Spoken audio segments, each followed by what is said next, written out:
English translation, 714th contact. Part 1, Tuesday the 1st of January 2019, 21:51 hours. There you are waiting, dear friend, but be welcome, Ptaah. Thanks for your welcome, and greetings also to you, Edouard, dear friend. Today we have special things to discuss again, some of which is to be recalled and written down by you. Of course, that is okay. First, I want to talk about what is on our minds because we have tried to clarify what would happen regarding his plans if he wanted to realize them in the USA. In our very laborious and profound investigation in this regard,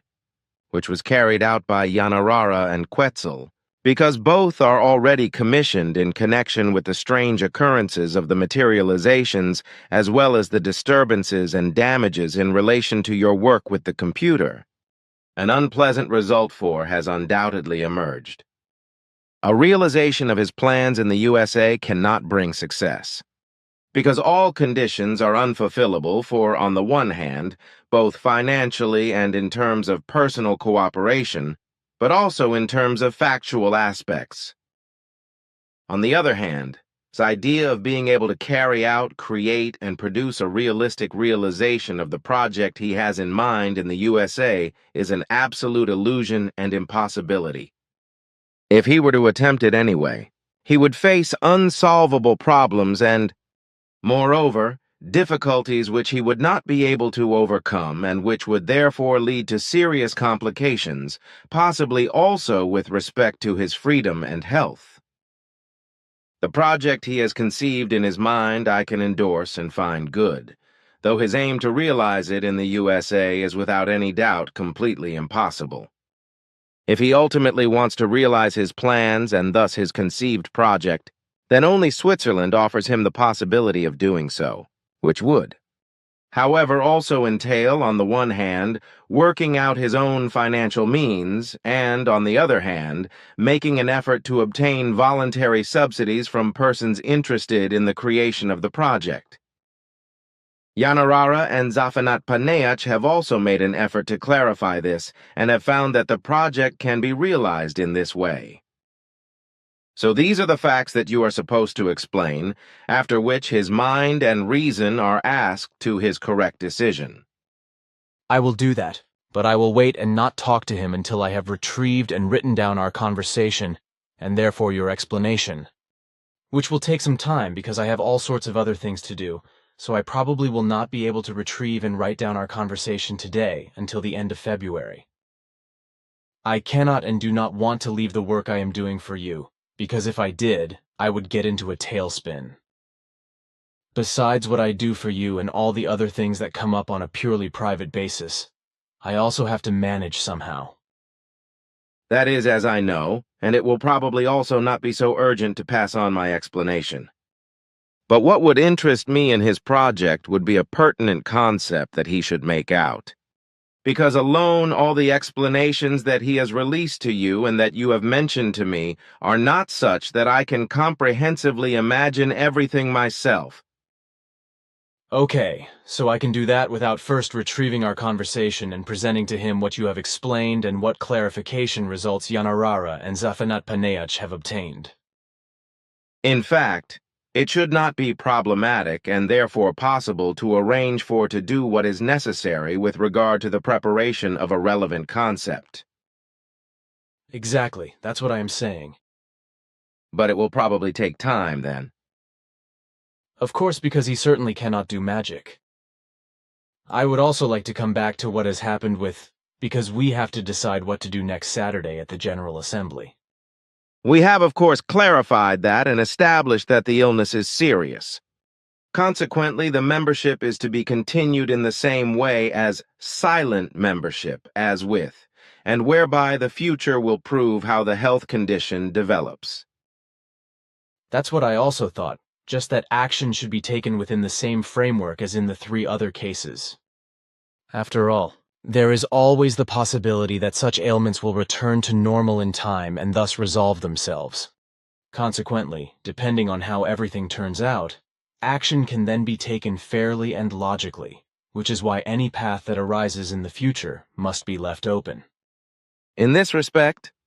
I have noticed through my observations of Earth humans that unfortunately very many do not endeavor to understand these symptoms of illness. Consequently, they fall prey to aberrant condemnations. I know that, but I think that with us in the Figu such deviousness, as you call it, will not be given, because our core group and passive members are constantly learning to concern themselves with more things than just their own self-development, and thereby also work towards also correctly judging diverse things that are foreign related. And the fact that there is a lively interest in all this is proven again and again when questions are asked and longer conversations arise and are conducted, or letter responses are written. I am aware of that. Exactly. But now I think you already have the latest data regarding the total earthly population. If you would like to give it to me right at the beginning of our conversation, because I am wondering about the growth craze last year. Your clarifications, after all, record the individual human beings still born at the last moment up to midnight on the 31st of December. Our clarifications in this regard are extremely accurate, following which I can name the number of 109,723,416 Earth humans that were shown on our recorders last night, on the 31st of December 2018 at 00:00 HRS, whereby exactly at 23 HRS, 59 minutes and 56 seconds in the vicinity of Campo Grande in the region of Mato Grosso do Sul, the last birth in 2018 took place among indigenous people. This brings the total Earth humans to 8,953,851,416, that is to say, 8,953,851,416 Earth humans. Steep, contrary to the lies of the world population counters. Almost 9 billion Earthlings now populate the planet, while the wrongly counting world population clock only brings it to 7.7 billion. While if it continues in the same framework as before, in 2028 or in another 9 years, the Earth will already have 10 billion human beings to carry and feed. This, while the scientists who deal with the growth of human beings, according to the world population count clock, falsely claim that the Earth is now populated by just under 7.7 billion human beings. And the bullshit, according to Source Department of Economic and Social Affairs of the United Nations, that humanity in 2100 would only amount to about 11 billion and 200 million Earth humans is a deliberate lie and a malicious deception of the highest order towards Earth humans, preventing by all means the introduction of a worldwide multi-year birth stop and a likewise worldwide birth control in order to drastically reduce overpopulation. If we consider that the globe is already populated by almost 9 billion human beings who need to be supplied with food, but that this overpopulation will continue to grow inexorably and will require more and more food and countless other diverse necessities, then it is obvious to any sensible human being what a sad end it will all come to. The effective fact is that every single human being that is born and needs all kinds of products to exist and to live will increase all the already existing problems in every respect. But the irresponsible governments of all countries do not care, because through their cowardice and unreasonableness, and because they want to keep their well-paid offices and posts, they shrink from informing their populations that a birth stop and birth control is of absolutely urgent necessity if all evils and destructions of any kind are to be stopped. However, this bar is very far away, because effectively nothing is being done. But on the contrary, Earth humans continue to be misled with lies, false statistics, and fraud, especially the juveniles who are increasingly taking to the streets to demonstrate against climate change, which is effectively climate destruction. Neither the juveniles nor the entire world population are told or explained what the real origin and cause of the whole climate disaster is, namely the inexorably growing overpopulation and all the resulting machinations that are becoming more and more degenerate in terms of the destruction of the climate, nature, fauna, and flora. There is also silence about the fact that it is not only CO2, and thus the ever-increasing tonnages of toxic exhaust gases from automobiles, machines of all kinds, lorries, motorbikes, ships, airplanes, military vehicles, battle tanks, combat aircraft, and explosive materials, as well as the countless motorsport vehicles, etc., that are destroying the climate more and more. But also the countless chimneys, etc., through which more and more greenhouse gases are being produced. However, there are countless other causes that generate emissions and contribute to climate destruction. In particular, all the various toxins that poison the entire environment through agriculture, small and large-scale gardening, through the cultivation of industrial crops, but also through private gardening as fertilizers.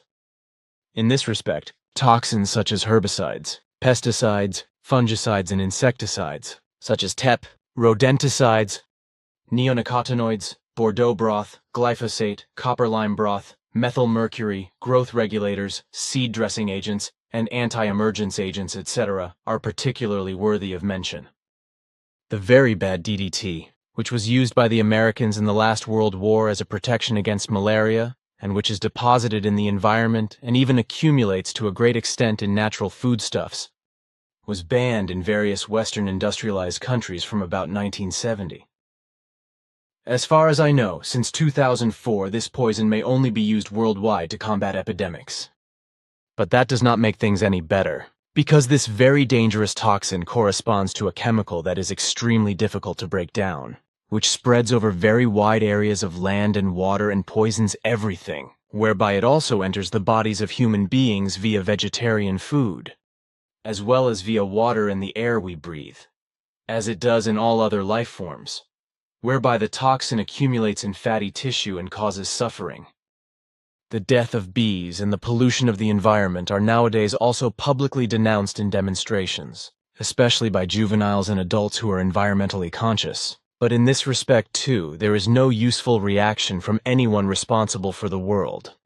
Just as in this respect, no information is brought to bear on the fact that here, too, the whole evil is founded in overpopulation and its destructive machinations. This also applies to the ongoing destruction and extinction of biodiversity, whereby also the entire world of birds, mammals, animals, insects, amphibians, and reptiles are extremely endangered and partly already extinct or close to extinction. All the catastrophic machinations that exist are increasing and are being driven forward by overpopulation arise in relation to the growing population of the Earth, whereby these are very diverse and also so catastrophic because they are connected with the destruction of nature and the fauna and flora, and thus also with the extinction and destruction of biodiversity or biological diversity. But this is not enough, because fauna is also connected to this, which suffers immense damage. For example, in terms of the extinction of animals, birds, bees, and insects. Due to intensified and poisonous agriculture, various birds have lost their breeding places, such as skylarks, etc., but also animals such as roe deer, whose fawns normally lie in the tall grass, which is too often cut away, and the young animals are often killed by mowing machines. The populations of all honeybees and wild bees have also been endangered for a long time, because all fruit trees and flowering plants are sprayed with toxins and the bees are thus poisoned. Just as happens with all kinds of insects, some of which have already been practically wiped out by far more than 70%. And when I mention creatures such as arthropods and hexapods, as well as rock jumpers and fish, it is especially the flying insects that are on the brink of extinction. The arthropods are the most species-rich class of arthropods, and at the same time, with regard to their absolute majority, the most species-rich class of all living beings, whereby in the tropical rainforests and in all areas of the earth, millions of undiscovered genera and species still live, whose original emergence on Earth took place for the first time more than 470 million years ago, as Sfath explained. To my knowledge, as I learned from Sfath, so many millions of insect genera and species exist on Earth in total that about 75% of all wild life forms are insects. But they are being increasingly endangered by poison spraying, and very many are being driven to extinction. And this is happening through machinations that are the result of overpopulation, because their gigantic demand for food means that the entire diversity of all biological or vegetable foodstuffs can only be planted, grown, and brought to growth.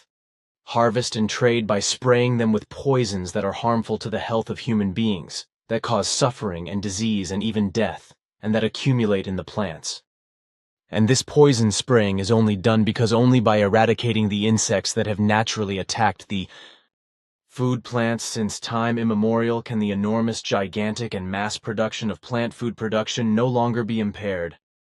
But the fact that in the process a great many vital insects and all kinds of other living creatures are killed and exterminated is of no concern to the poison mixer corporations,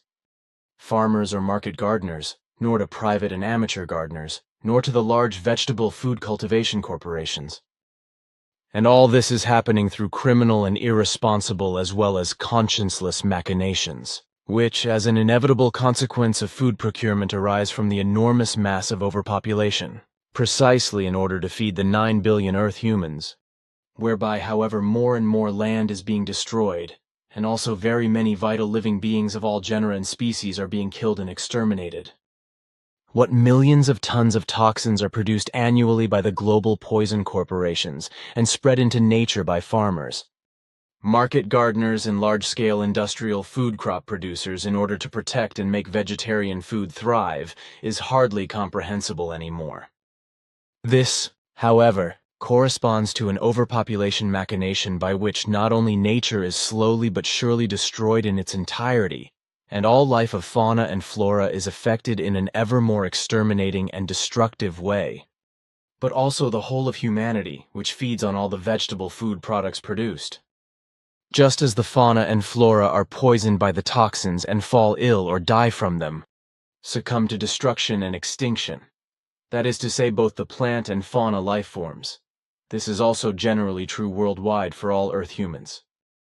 All the vegetable foodstuffs absorb the many toxic substances applied to them, and are thus poisoned and then eaten by human beings, whereby the irresponsible manufacturers of the poisons, the chemists, poison companies, and also the health authorities, etc., consciencelessly and irresponsibly lie and deceive,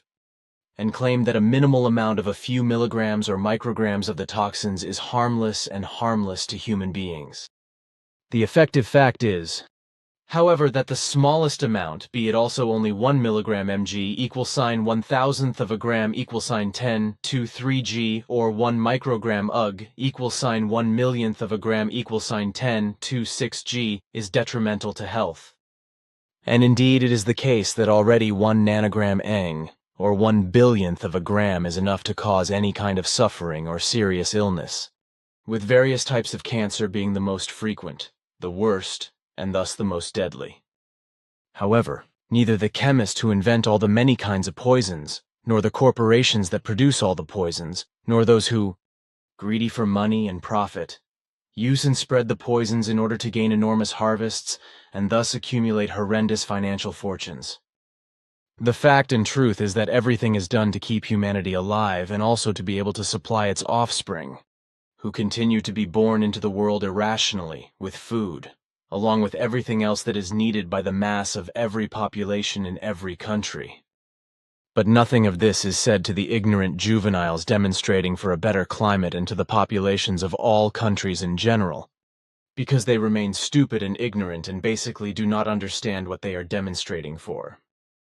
What must also be said is that with the current world population, it must be thoroughly considered that in order to feed it, a mountainous area is already needed, which, as you have calculated very precisely, corresponds to a planted area of around 20 million square kilometers. That is to say, as much as all of South America, the Ukraine, and Spain together have in square kilometers.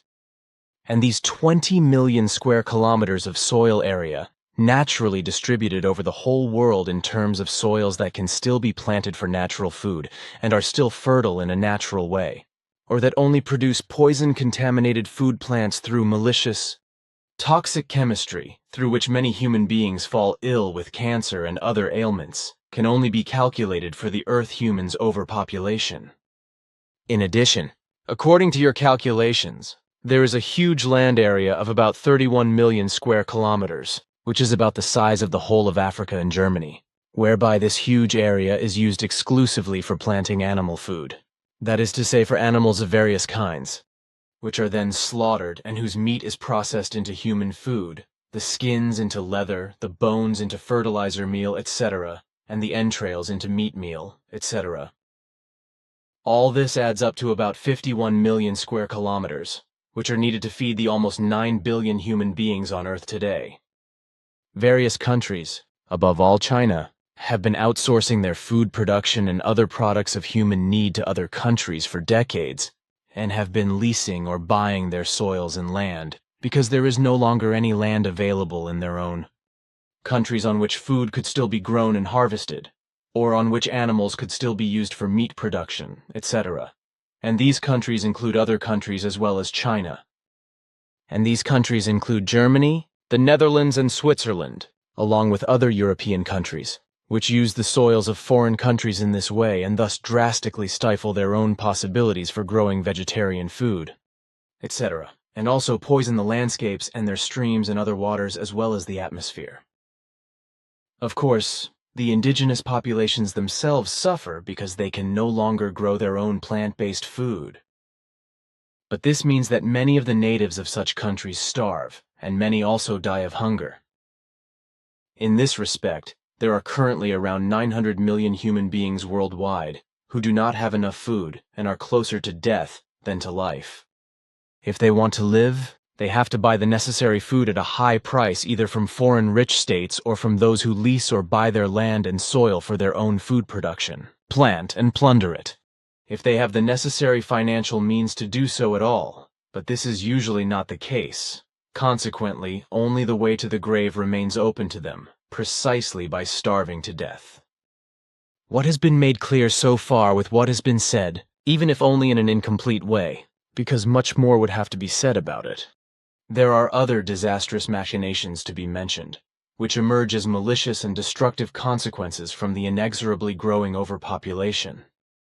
For example, it must be seen and understood that every year, not only tens of millions of new offspring are conceived and brought into the world without a second thought, as was the case in 2018 with more than 109 million,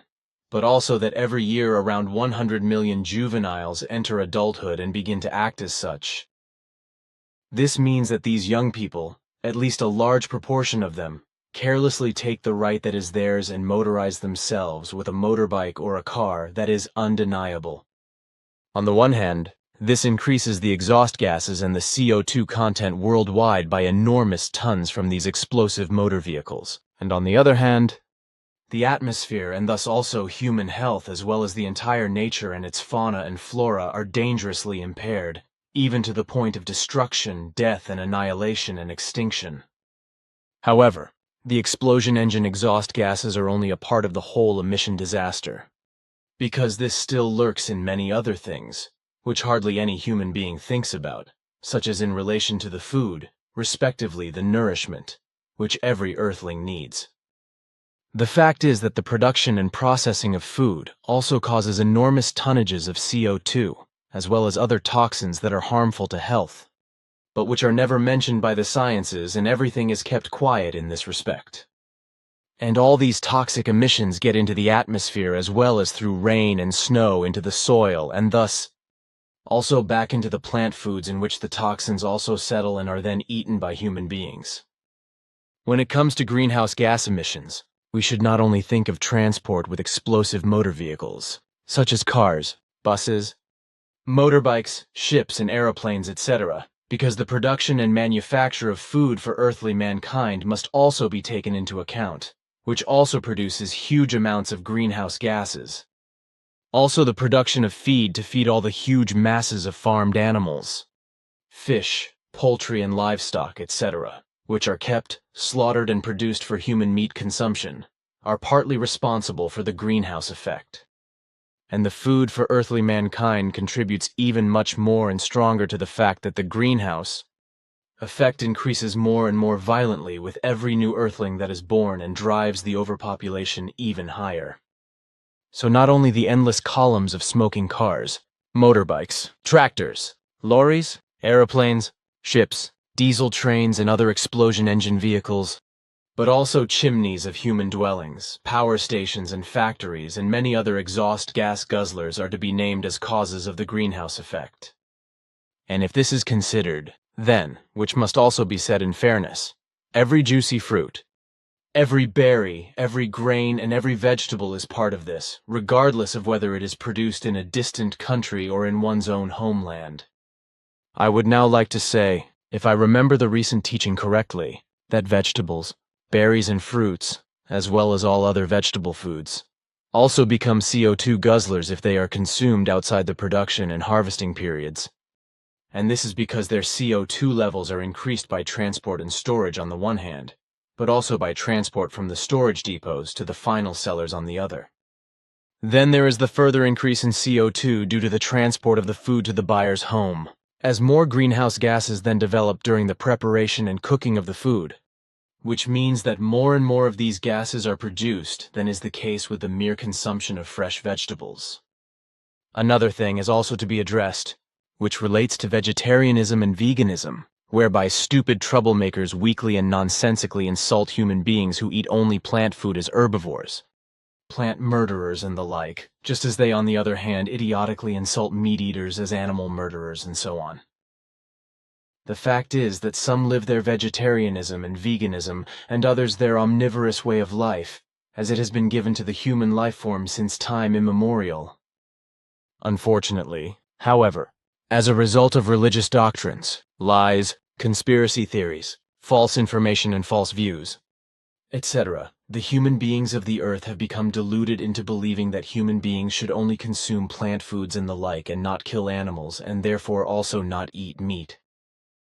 And this happens because due to their ignorance, they cannot understand the natural creational laws and their effective naturalness, which is related to the fact that human beings are omnivores. I have a few explanatory things to say about this, which means that I am digressing somewhat from the actual topic, and must also make it clear that I am not taking sides with omnivores or meat eaters, nor with vegetarians and vegans, but am simply explaining what I am effectively explaining in terms of reality and its only truth. Omnivorousness and thus also meat eating, as well as vegetarianism and veganism, correspond to that which is also inherent in all the various life forms existing in the wild as well as adapted in the sphere of human beings, such as pigs, dogs, and many other living beings of all genera and species.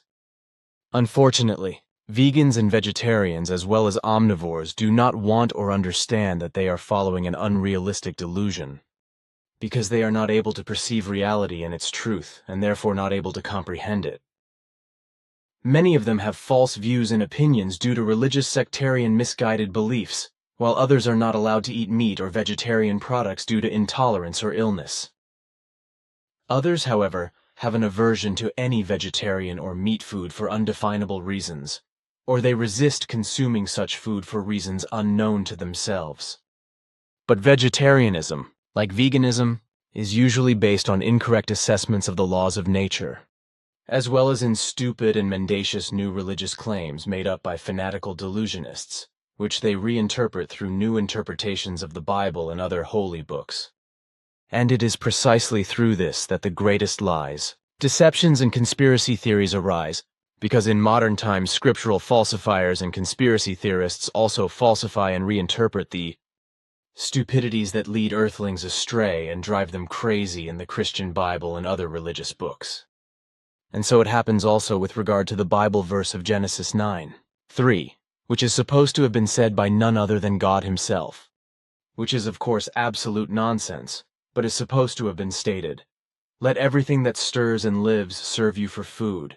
Like the green plants, I leave everything to you." But it may also happen as a result of false love of animals, etc., but also because it is lied about that a God has forbidden the eating of meat, as is claimed in modern times, for example, by the lying and all-twisting Bible falsifiers.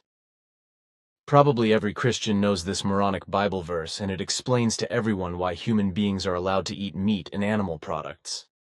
In the beginning, the relationship between God,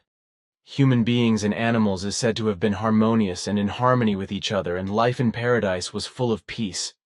At least that is what the Bible suggests for its believers.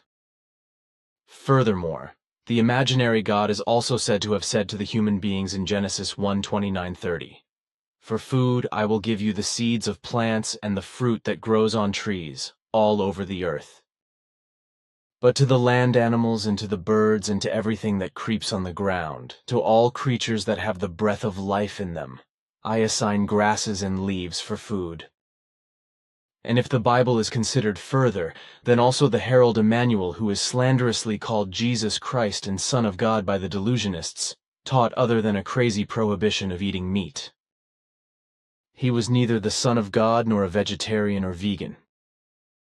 This, however, in addition to monstrous lies, is also rightly stated in the Bible that he ate fish according to Luke 24:42-43, and also lamb according to Luke 22:8-15. Emmanuel also distributed fish and bread at the feeding of the alleged 5,000, where in reality and truth a group of only a few dozen human beings was present, and thus not 5,000 earthlings. In fact, only about 250 persons were present at this Sermon on the Mount and the multiplication of fish and bread, and only a few men were present, contrary to the claim of lies in John chapter 6 verse 10 in the New Testament.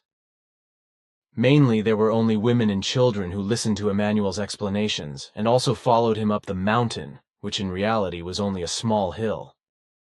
So the 5 barley loaves and the 2 fishes, which Emmanuel had multiplied by his powers of consciousness, were needed for only about 250 human beings, that is to say women and children as well as for 40 men, but not for their 5,000. Effectively, it would have been extremely strange if Emmanuel had been a vegetarian or vegan.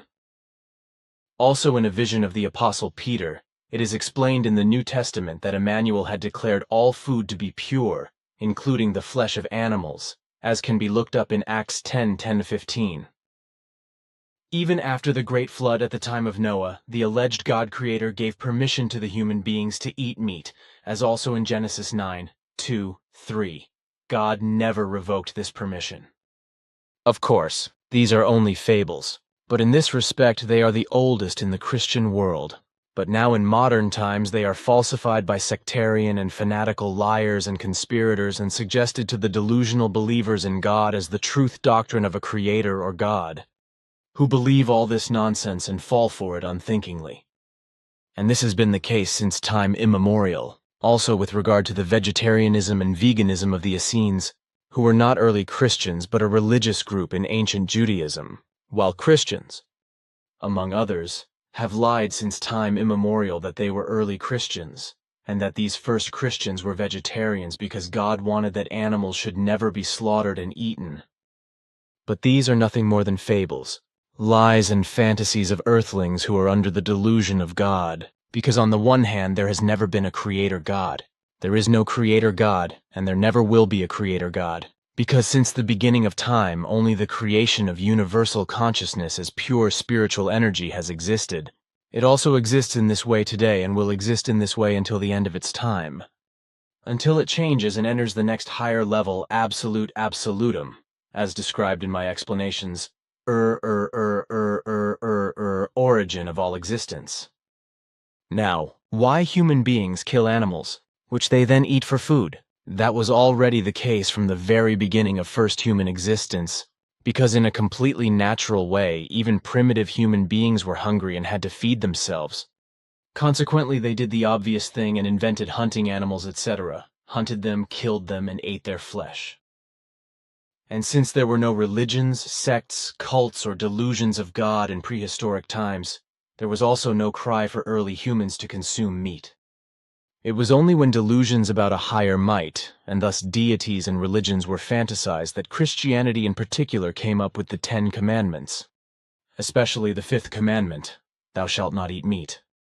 When Christianity came along with the 10 Commandments, especially the 5th commandment, thou shalt not kill, which then gave rise to particularly strange murderous blossoms in Christianity, and continues to do so. Vegetarianism and veganism also came along, based on completely false and crazy delusions and delusion-related misunderstandings, which continue to persist delusionally to this day. And these delusions regarding a creator God, who is always imaginary in any case, having forbidden the killing of animals for food and the eating of their flesh, not only correspond to a conspiracy theory, but to a delusional misleading of the kind with regard to the believers in God's delusion, as well as to absolute imbecility and deceit.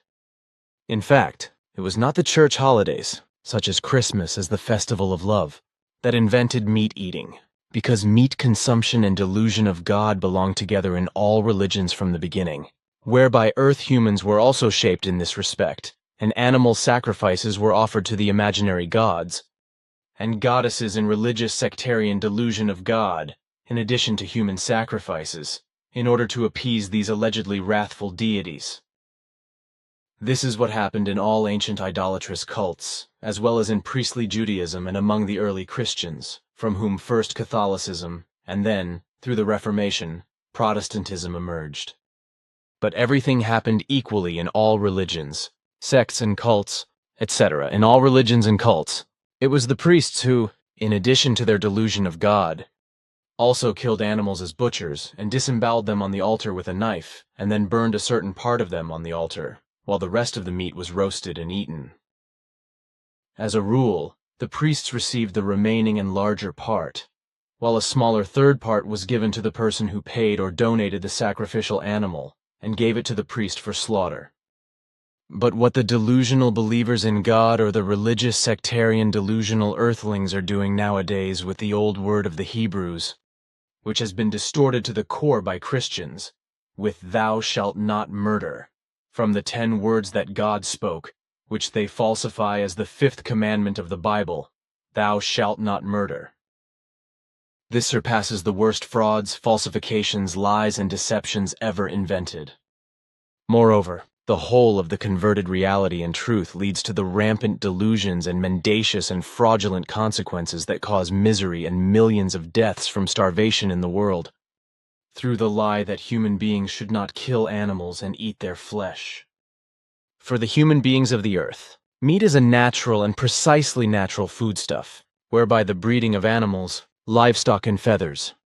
etc., and thus the keeping of all the life forms that are to serve as food for human beings, are, however, to be cared for and treated cleanly, justly, correctly, and as living beings worthy of life. This, however, also refers to the entire plant world,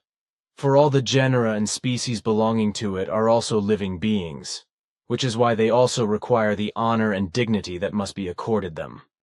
But now, in relation to the world of life forms which live in the wild or which are kept for slaughter for human food, no form of cruelty of any kind to animals, no crude ill treatment, no starvation or drought, etc. of animals, livestock, feathered fowl, and all other life forms of all genera and species shall be permitted.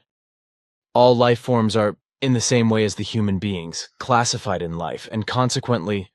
with increasing age, all of them become weaker physically, but also psychologically and in terms of consciousness, or instinctively, and die at some point.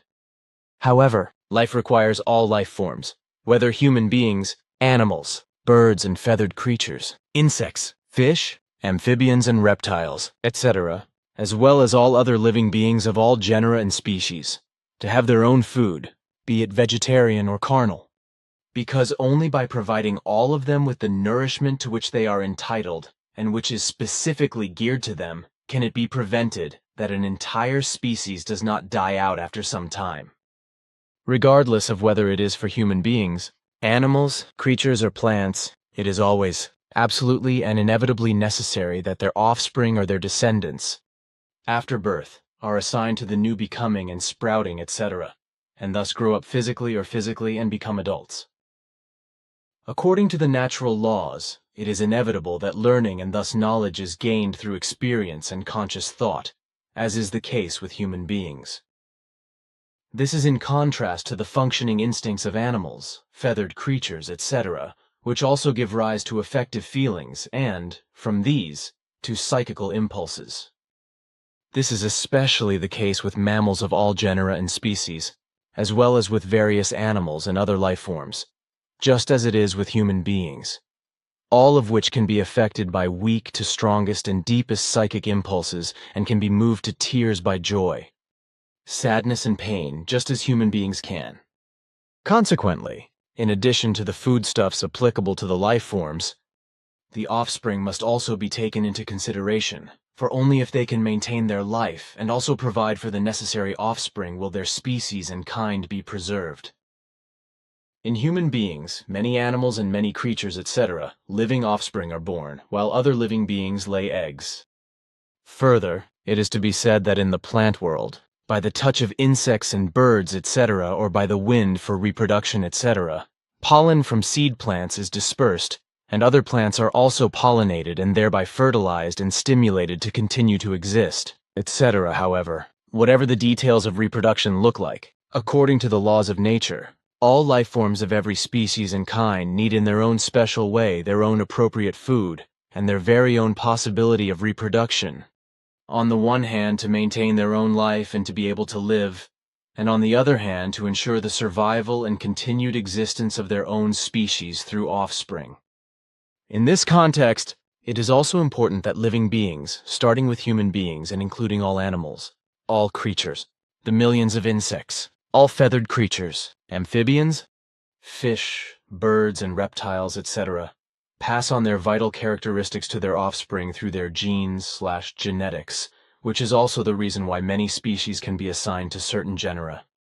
Human beings, as well as certain higher animal life forms, are also endowed with characteristics such as intelligence, but also, under certain circumstances, with a higher instinctual thought world, etc., which is also dependent on genes, among other things. As for human beings, breathing is necessary for all living things, from the smallest and tiniest to the largest life forms of all genera and species, which also includes the entire plant world. The human being, as well as all other living beings, needs oxygen in order to maintain the function of the cells, because without it no life form would be able to live, because its cells would immediately die. Human beings breathe through their lungs, as do animals and various creatures, etc., while fish have gills and air bladders for underwater breathing. Another form of respiration is skin respiration, which carries out gas exchange through the skin, which is also fundamentally the case with human beings, but is not sufficient to guarantee their life and survival, so skin respiration is only a helpful additional factor for them. Finally, it should be said that there are many ways of locomotion for all life forms: human beings, animals, amphibians, birds, bats, aquatic creatures and reptiles, etc. And in this respect, movements are of enormous importance. Depending on the genus and species, such as running, swimming, climbing, hopping, jumping, turning, flying, running, wiggling, and crawling. And this is also the case in the entire plant world, although the movements of plants are much slower than those of living creatures that are not stationarily bound to the ground but can move freely on their own legs over the ground or with wings through the air. The movements of plants, be they grasses, flowers or blossoms, mosses, fungi or lichens, etc., take a long time and cannot usually be perceived by the human eye and its other senses, except when the plants are moved by winds, such as leaves, stalks, plant shoots and reeds, etc., the rising and blossoming of flowers and blossoms or the like. However, takes a long time and can only be perceived and seen by the human being through long-time cinematic slow-motion recordings, and by looking at the recordings later, whereby, in general, all their movements are designed for their physique and oriented towards their living environment, which precisely demands certain possibilities of movement from them. Whereby, in this respect, the moment of stimulus must also be taken into account, because in every respect all living beings react completely differently to different stimuli. Therefore, it is to be said in this respect that every life form has its individual characteristics, such as the human being who can see, hear, smell, and taste, as a result of which, but only when he perceives something in his environment, such as a certain smell, he is struck by a stimulus perception, which in this case happens precisely through the nose, which then perceives these stimuli. Effectively, it is absolutely vital for human beings, as well as for all animals, all creatures, and all living beings in general, and thus also for the entire plant world, to be able to perceive stimuli and react to them. But I think I have now said enough in this matter and have also digressed somewhat, which is why I want to return to the fifth commandment in Christianity to, "Thou shalt not kill." This commandment corresponds to a very early fraudulent falsification and false translation by Christians in relation to the sixth commandment of Judaism, or the words, "Thou shalt not murder," from the 10 words spoken by God. These alleged words of God were already known to the ancient Hebrews as Noachide words, which also found their way into the first Torah of the ancient Hebrews and were inserted into it. However, this actual first Torah was then destroyed by a conflagration, but was then restored in a postscript, namely as the second Torah. The second Torah was written by several scribes and scribes. Quetzal gave an explanation of this in 1986, which I will search out and append to my words. So I will only say in this regard that in the first Torah, the sixth commandment from the 10 words that God spoke referred to the fact that any direct or indirect killing of an innocent human being was not permitted, and was expressed with the words, "You shall not murder." Should it happen, however, that an innocent human being was killed, then this meant nothing other than murder, following which the original text, the 10 words spoken by God of the old Hebrew commandment, was later, because, as explained, the first Torah of the ancient Hebrews had fallen victim to a conflagration, inserted in the postscript of the second created Torah, and with it also the sixth commandment, "Thou shalt not murder."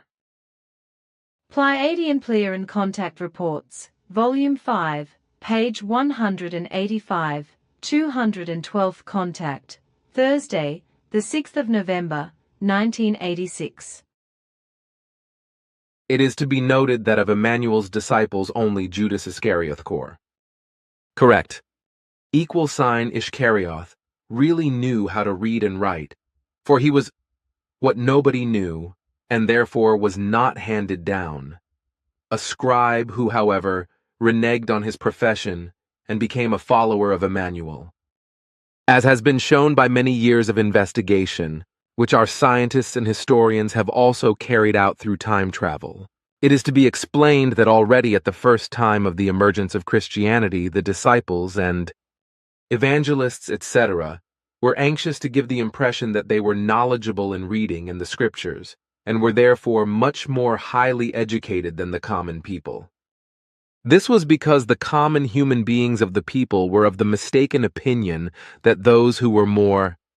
highly educated than others knew and understood more, and were therefore also competent and authorized to instruct the more ignorant and uneducated people. An erroneous evil that has persisted on earth to this day among all the peoples of the earth, which is why the human beings of today are also still of this erroneous opinion. Because of this, as in those days, the human beings are faithful to titles and offices and allow themselves to be oppressed, exploited, or simply held down by those who have rank and name and occupy offices. It is still the same today as it was in the time of Emmanuel and the prophets of old. And just to these it is to be said that not one of them has written down his teaching or his story. In fact, this was done by others, who were instructed to do so by those who knew the scriptures. This resulted in the first Torah, which was later destroyed by a great fire down to the last letter, so that there were no longer any written records, and everything was only handed down from mouth to mouth for generations. Of course, the consequence of this was that an enormous number of falsifications arose, until one day 12 self-proclaimed prophets of their own grace gathered around them a whole number of people who knew the scriptures and went out with them to a remote region, where they lived for 40 days in a meager form, and during this time wrote down 240 books, from which, in the course of time, the new Torah came into being, from which the Bible of Christianity also emerged, to which the New Testament was then simply added. Already in the ancient Hebrews it was clearly expressed and stated, "Thou shalt not murder." Consequently, there was never any talk of "thou shalt not kill," which the delusional Christian world, however, as a result of the deceitful and falsifying translators of the word in their delusion, also wrongly implements and delusionally accepts as truth, namely in the way that no animals, no beasts, no feathered fowl and creeps, etc., or other lowly creatures and animals used for human food purposes should be killed. or other lowly creatures that might be useful for human food should be killed, and their flesh should not be eaten. And such lowly life forms ultimately include also mealworms, etc., as well as caterpillars, beetles and all notches of all genera and species, etc. It is impossible to explain the effective reality and its truth to all God delusionists and religion delusionists and to all other earthlings who have eaten themselves into a delusion of faith. All human beings who are under a delusion of faith, whatever their delusion may be, are so dominated by their faith that they cannot perceive the effective reality of fact and the only truth that emerges from it. As a result of the prevailing inability to absorb, reflect and consider, and in the absence of the ability to judge and form opinions, it is absolutely impossible for every delusional human being to perceive the effective reality and the truth given in it alone, because their intellect, reason, and intelligence are blocked and consequently cannot be touched. The natural creational laws are geared to the fact that every life form must eat food, because only in this way can it maintain its body and its life, whereby it is also predetermined by the natural creational laws that since time immemorial, and thus since the emergence of living beings, all genera and species have been geared to certain forms of nutrition. Repeating this for the umpteenth time, it is to be said that every life form is oriented in a special way with regard to its food. Consequently, it is also predetermined by these laws that certain life forms feed mainly on plants, others as good as only on meat or blood, while omnivores feed, nourish, feed, and satiate themselves with both plant and meat food. But as far as greenhouse gases are concerned, which, through the machinations of overpopulation, have led to climate change that can no longer be stopped, the reality and truth is that both the clearing of the Earth's soil for planting, production and harvesting, as well as the resulting processing, are already causing climate change, as well as the processing of the vegetable foodstuffs, the transport, then also the food preparation and the disposal of the waste products of the foodstuffs produce enormous amounts of greenhouse gases. Namely, at present more than 33% of the total exhaust emissions, as I know from the Ptaah calculations. And if we consider the entire food requirement of the Earth humans in terms of food alone, then in addition to CO2, which is produced in large quantities, there are also nitrous oxide and methane gas, which are produced in particular by the digestive waste gases of the cattle that provide meat for the food of Earth humans. If my memory serves me correctly, I can cite what I have recently learned from Ptaah calculations regarding the percentages of all greenhouse gases produced by meat, eggs, all dairy products, bread, potatoes, wheat, baked goods, herbs and berries and fruits. However, I still find this percentage extremely alarmingly high. But what is even more important is the preparation of food for cooking, which also leads to an enormous increase in the total mass of greenhouse gases, which is further increased with every newborn human being. The production of meat as food for the ever-increasing overpopulation, which today already amounts to more than 17 times more than would be correct for a planet like the Earth in purely natural terms, namely 529 million, causes the greatest and most serious problems with regard to the greenhouse effect. This is because the production for the feed of all animals, birds and feathered fowl, etc. alone requires a huge cultivation area of about 31 million square kilometers, which is about the size of the whole of Africa and Germany together. And on top of that, everything is connected with an enormous effort that creates huge amounts of greenhouse gases, for example in relation to the production of butter, yogurt, cheese, curd and cream. The biggest problem in this respect, however, is the methane gas emissions associated with cow husbandry, as is also the case with pure cattle husbandry for slaughter for human meat. And the fact that the animals and the entire livestock and feathered fowl are kept and treated miserably and irresponsibly is much more than just criminal towards these life forms, which cannot defend themselves and have to suffer unspeakable physical and psychological pain because their keepers, breeders and butchers, etc., brutally and blasphemously torture them to death as a result of their human degenerations and lack of ethics and morals. Ever since the beginning of industrialization, the Earth's atmosphere has been steadily more affected by toxic emissions, for the entire Earth's atmosphere has since changed its composition so enormously due to greenhouse gases that the climate has thus changed in a catastrophically negative way, bringing ever worse natural disasters that cause immense destruction and steadily claim more human lives. Due to the burning of fossil fuels such as coal, gas, and oil, enormous concentrations of various greenhouse gases have developed, such as the colorless nitrous oxide or dinitrogen monoxide Wikipedia,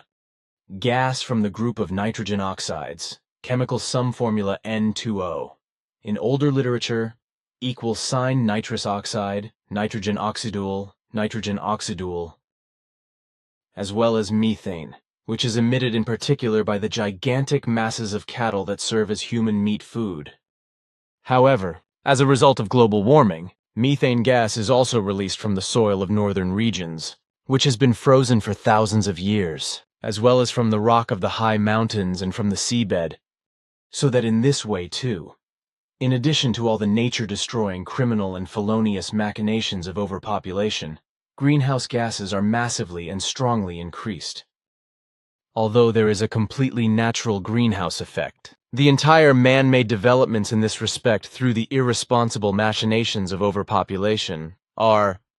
inexorably further intensifying the destructive process in the Earth's atmosphere and in terms of measurable warming. Earth humans, however, care little about the noticeable change in the climate, because nothing is being done to introduce a worldwide birth stop and worldwide birth control to stem the overpopulation growth and to do what could still prevent the foreseeable worst.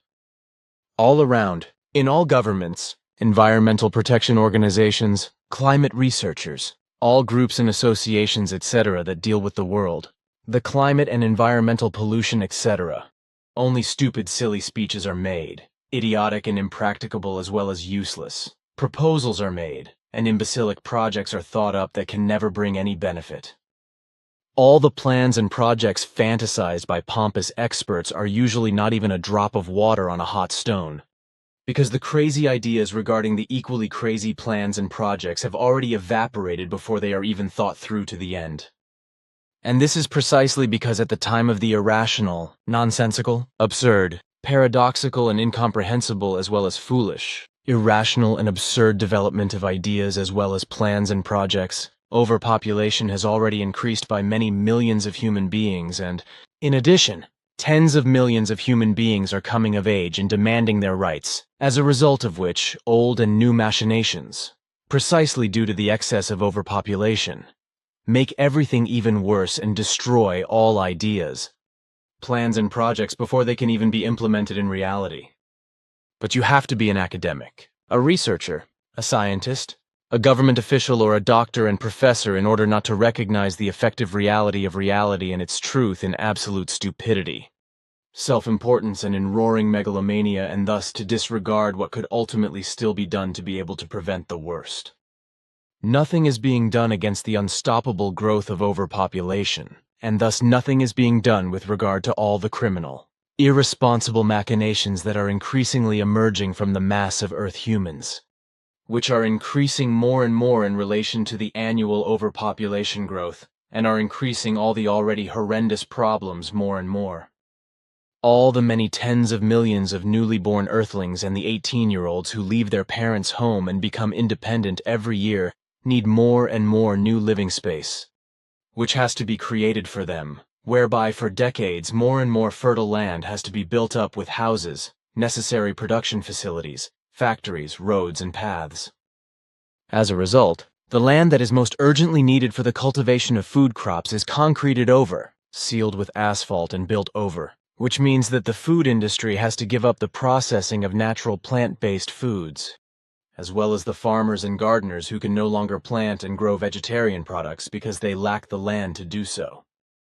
This means that the large industrial food corporations will have their way, producing only purely chemical foodstuffs that no longer contain any natural plant substances, but only pure chemicals, artificial flavorings, and, in addition, many kinds of toxins that are harmful to health, as is already the case today in many respects. But the people do not know this, because they are naive and disinterested in buying and consuming everything without informing themselves about what they are buying and eating at exorbitant prices and,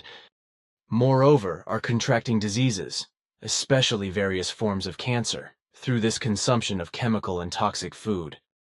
The irresponsible machinations carried out by overpopulation, however, go in many other directions even further than all that has been said so far, because another machination results from the irresponsible worldwide pollution of the environment.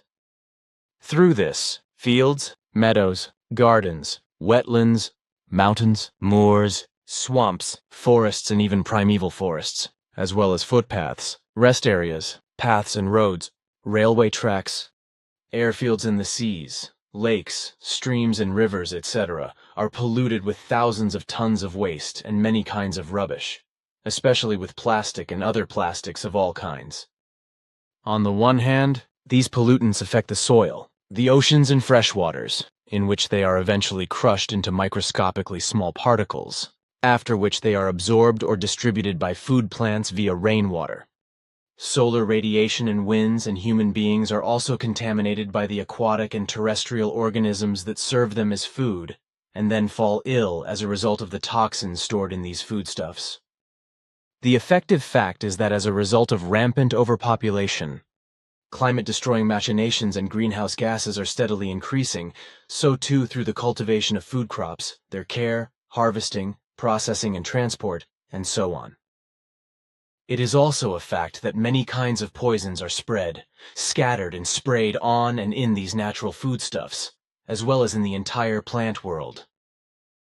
And this is done worldwide, especially by the farms, small and large market gardens, and the industrial food plant corporations, which plant soil and land in order to grow vegetal plants for the trade. In this poison spreading, which applies to all plants occurring in nature, but especially to all vegetal crops that ultimately serve as human food. That is to say, all tea, fruit, leaf, beet, berry, tuber, herb, maize, grain, and fruit crops, as well as nightshade plants, etc. Everything is poisoned with substances that are harmful to health. These poisons penetrate deep into the leaves, tubers, roots, fruit flesh, etc. of the cultivated products and are deposited, whereupon they are eaten by human beings as necessary food products, whereby many fall ill, are constantly and persistently wasting away, and are finally, in the worst case, stricken with cancer. On the one hand, this is said because, on the other hand, greenhouse gases and enormous environmental pollution are also caused by the above-mentioned factors of overpopulation. And environmental pollution is not only caused by the careless and thoughtless throwing away of waste and various other rubbish in the open countryside, no matter where, whether on roads and paths, fields, meadows, forests, sports schoolyards, or anywhere else, where the winds then blow away much of it and rain masses wash it all away, which then finds its way into fresh waters, streams, lakes, and rivers, and finally into the oceans. In this respect, it is the many different plastics, especially plastic, which is the greatest evil of all plastics. The first plastic ever developed in the new modern age, from 1905 to 1907, was invented after 2 years of research by an American-Belgian whose name unfortunately escapes me. After 2 years of research, he invented the first plastic product that could be thermoformed from a compound of phenolic resin and formaldehyde that he had put together. He called his invention Bakelite, which proved to be the first mass plastic that was light, cheap, hygienic, and durable, and consequently also quickly spread and found almost endless uses. The development of Bakelite was only the beginning of today's plastic industry, whereby, especially from the World War 1939 to 1945, many newer and improved plastics were developed, which still today show a great variety. In my boyhood and youth, Bakelite was an extremely popular plastic that served many purposes, but today it is a material that has a certain cult status and is much sought after as a collector's item. Nowadays, plastics are largely produced synthetically, mainly from unsaturated hydrocarbon compounds, with crude oil being the most commonly used raw material in plastic synthesis, along with natural gas and coal. In principle, the term plastic is the most common term for plastics of all kinds, although nowadays these are synthetic or semi-synthetic and are produced from the raw material petroleum, as I also said, but are also produced as solids by modifying natural polymers. Well, the fact is that for decades now, Plastic as waste has increasingly become a danger to the whole of nature, its fauna and flora, and also to the human beings of the Earth itself as a result of criminal and irresponsible machinations that arise as a consequence of ever more massive overpopulation. And this danger is growing especially in the oceans and in all freshwaters, because the ever-increasing dumping of waste in nature, especially plastic and other plastics of all kinds, in addition to chemical toxins, cause the greatest evils. These not only poison all waters, but also aquatic life, which, in addition to larger plastic particles, also ingest the tiniest plastic particles that are created by the abrasion of the plastic waste. And these finest and tiniest plastic particles get into the flesh of the aquatic life forms, which then, when these life forms are caught, serve as food for the human beings, causing them health problems and damage. But the plastic waste as a whole also causes other damage that has tremendously serious consequences, which on the one hand can no longer be overlooked, and on the other hand can also no longer be recognized, assessed, or understood by so-called experts. On the other hand, it is already to the point that the resulting and further damage can no longer be managed. Everywhere in the still, free nature, in fields and meadows, in forests, meadows, waters, and also in residential areas, plastic waste lies and floats in the waters or flies around through the wind. The production and use of plastics of all kinds is an unstoppable and unmanageable environmental disaster that is becoming more and more rampant and cannot be stopped as long as overpopulation continues, grows and requires these plastics. And the Earthlings will not be able to get rid of this huge problem and the problems it causes, because no matter where, there are scraps of plastic, large or small or tiny plastic particles everywhere, which cause damage and destruction to nature and its fauna and flora, but also cause health problems for the human beings themselves. And this is also the case when it is mistakenly thought that some consumer product, an area, a body of water, a forest, a soil or a field or an area, etc., is free of plastic, because this is not the case, or only extremely rarely the case, because in reality and truth the plastic can often just not be seen. Just as the waves in the oceans and fresh waters rub and grind down the plastic waste and all other waste deposits, this is also the result of the winds in the great outdoors. This is because the loose plastic waste masses are blown and driven through the areas by the winds and, over time, are crushed and ground down to the tiniest particles on rocks, trees, buildings and bushes, etc. These are then distributed by the winds into the smallest of microscopic particles. These are then dispersed by the winds in the atmosphere and are inhaled by human beings and all living creatures with the air, causing damage to their health. But that's not all, because these tiny plastic particles, which can only be seen under a microscope, are also contaminated with toxic substances that are irresponsibly spread in nature, and which also settle as tiny particles on and in plants of all kinds. So also in food plants, which human beings and other living beings then feed on, and thus also cause themselves suffering and diseases of this kind. A fact that is of course vehemently denied by all experts and scientists, as well as by the plastics and chemical companies and all users of plastics and poisons. This also includes the entire earthly overpopulation, many of whom use synthetic clothing, dishwashing sponges and shower foams, etc., which wash out tiny plastic particles when used, which then end up in sewage treatment plants, but where the fibers and microplastic particles find their way down streams and rivers and are washed into the sea because they are too tiny to be filtered out. More than 40 million tons of such substances end up in the oceans worldwide every year, in addition to everything else that is disposed of in the wild. But this mass increases and grows every year in relation to the growing overpopulation, and with every new Earthling that is born.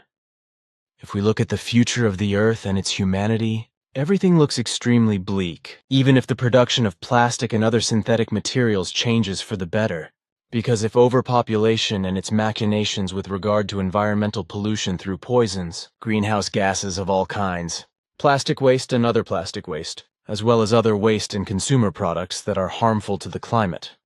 the spreading of poisons in nature and the building up of fertile land and soil, etc., are not finally stopped, then we will have to stop. If we do not finally put a stop to this, then not only humanity, but also the planet Earth itself will be inexorably doomed. Not only the production of all destructive things contributes to this, but above all their use in terms of personal use. In particular, however, industrial use is to be mentioned in this respect, such as especially for heat insulation, textile fibers, adhesives, packaging, cosmetics, etc., whereby these plastics are largely produced synthetically, as I have already said,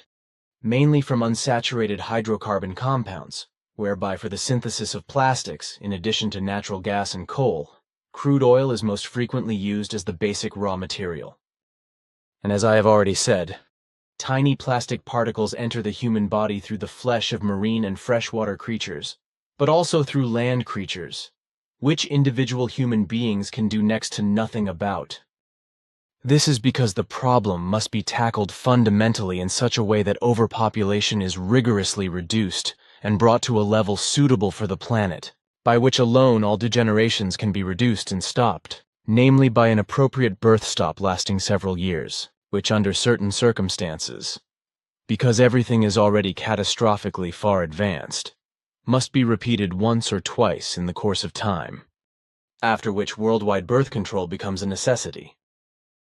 This had to be said once. Further, it is to be said elsewhere that the whole criminally overpopulated Earth and its humanity will be disproportionately affected by climate change, with effects on the whole environment, economy, and society, whereby in the long run all the bad, negative, and evil consequences will clearly outweigh all the good and positive. The whole global environmental problem is so multifaceted that it is no longer manageable for the entire army of loud-mouthed, wordy and big-talking and pompous people, even if they are concerned with things like the climate, environmental protection, nature conservation and food production, etc., with their stupid speeches, ideas, plans and projects. They clearly prove that they do not understand anything about the whole thing. Consequently, in their narrow-mindedness, they also neither recognize nor understand reality in relation to reality and its truth. So they crawl away cowardly behind their moronic and useless ideas, plans and projects, and do not come to the conclusion that at least a 7-year worldwide and rigorous birth stop and a following worldwide exactly precise birth control is the still only solution to counteract all future threatening and much worse becoming catastrophes. Climate change and all the resulting destructive natural disasters and their consequences are the greatest global environmental problem ever triggered by Earth humans, which stands in the context of immense overpopulation. In this context, the experts with doctoral and professorial titles, who, in their loud-mouthedness, their megalomania and their arrogance, throw around effectively stupid ideas and imbecilic plans and projects, and think they are the greatest geniuses, cannot bring any valuable resolutions or solutions. This means that all the problems of the slow but sure destruction of nature, its fauna and flora, the climate, the seas and fresh waters, the forests and primeval forests, meadows and fields, etc., will continue and ultimately bring about the downfall of a large part of earthly humanity. So one day the whole thing will come to a miserable end, because the total destruction caused by the irresponsible machinations of overpopulation in nature, its fauna and flora, the climate and the whole planet itself will be unstoppable. The efforts for an internationally coordinated approach should therefore be of enormous importance for the whole world, by the whole mass of overpopulation as well as by the big-talking experts of the environmental protection agencies, the governments, and other manifold offices and authorities. But it is not enough for the so-called experts to occupy themselves with questions and moronic solutions and plans for climate change, because all their stupid doings and plotting, etc., do not take into account the meaning and purpose of it all. They are simply incapable of thinking in a logical way themselves, of sorting out the important things that arise, and of drawing the correct and logical conclusions, of acting and putting them into practice. And this is a fact, as it is also the case with the majority of the ruling powers, who are effectively incapable of their office and therefore have to call in external advisors, who are paid for by the taxpayers. This is because, as a result of their inability to manage the state, regardless of the state's affairs, The majority of state leaders are ignorant losers or state powers who have no experience for their office, do not see through the important interrelationships, and are naive and stupid. Their stupid, senseless talk, as presented in the public media, in writing in newspapers and in speeches on television, is more than just blatantly stupid, meaningless, and proves their incompetence to the point of ridiculousness. Their work, which they should be doing for the good of the state, the citizenry and the whole society, the nation, nature, fauna and flora, and the planet itself, etc., is equivalent to factors that are not in their interest, corresponds to factors that are, on the one hand, self-centered, self-important, arrogant, and, on the other hand, megalomaniac, remote from the people and completely insane, racist and more than seldom stupid. See in this respect, for example, in the USA, the oaf Trump, who is cheered on by all those from the people who, in terms of intelligence, are just as vastly inferior as he is. Those few, however, who are good and responsible as governments, researchers and scientists, etc., and who want to effectively do something for the good of the people, for freedom, peace, the preservation of nature, its fauna and flora, and the entire planet as a result of their intellect, their reason, their intelligence, and their sense of responsibility are simply disregarded and cut off by the co-governors, co-researchers, and co-scientists. And these others, who are unfit and riveting in their offices, have to get help from advisors and populists for all kinds of ideas and decisions and for all their tasks, in order to even be able to give themselves the appearance of being a government official, a researcher, or a scientist. The whole thing also leads, especially in politics, to certain unfit state leaders being replaced by other state leaders, etc., from other states that are a little cleverer. They sign treaties through which they, together with the stupid part of the people and their roaring pro and hurrah for subjugation by a foreign state entity, place their own country and its entire population under the thumb of foreign states. For example, under the violence of the freedom-hostile EU dictatorship. Here, however, I must deviate from the actual topic, because politics is also connected with everything, about which there are various important things to be said, about which I also want to say a few things in relation to Switzerland, because these things concern me as a Swiss citizen and taxpayer. The indisputable fact is that only very few of those in power are really educated in governance, but are only concerned with their own well-being and woe, which is why they are not only concerned in their office with the security, peace, effective freedom and well-being of their own country and its people, and that they do not have any interests in mind, but only their own well-being, etc., is also proven by them in governmental negotiations, speeches, hearings, statements, and in resolutions and votes, to which they vote yes or no, depending on the trend, without knowing and understanding what the voting proposal is about at all.